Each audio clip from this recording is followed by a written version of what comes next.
Welcome. ২০২৫ শিক্ষাবর্ষে ষষ্ঠ থেকে দশম শ্রেণীর প্রথম সামেটিভ পরীক্ষা সংক্রান্ত যে বিজ্ঞপ্তিটি আজকে প্রকাশ করা হয়েছে, সেখানে যেটা বলা হচ্ছে যে আগের যে নোটিফিকেশনটা ছিল তারই কন্টিনিউশনে এই বিষয় নোটিফিকেশনটা পাবলিশ করা হচ্ছে। এবং সেখানে মূল যে বিষয়টি বলা হচ্ছে যে প্রথম সামেটিভ এক্সামিনেশন ষষ্ঠ থেকে দশম শ্রেণীর সেটা ১২ই এপ্রিলের মধ্যে সমাপ্ত করতে হবে।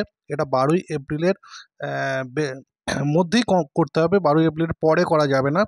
তো এটা কিন্তু ষষ্ঠ থেকে দশম শ্রেণীর যে প্রথম সামেটিভ এক্সামিনেশনে সেই সংক্রান্ত বিষয়।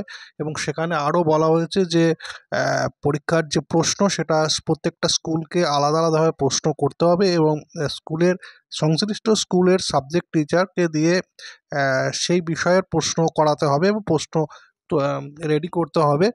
এবং এই সংক্রান্ত বিষয়টি উল্লেখ করা হয়েছে। এবং এখানে মূল বিষয়টি হচ্ছে ফার্স্ট সামেটিভ এক্সামিনেশন এবং সেই সামেটিভ এক্সামিনেশন ডেট যেটা ১২ই এপ্রিলের মধ্যে কমপ্লিট করতে হবে।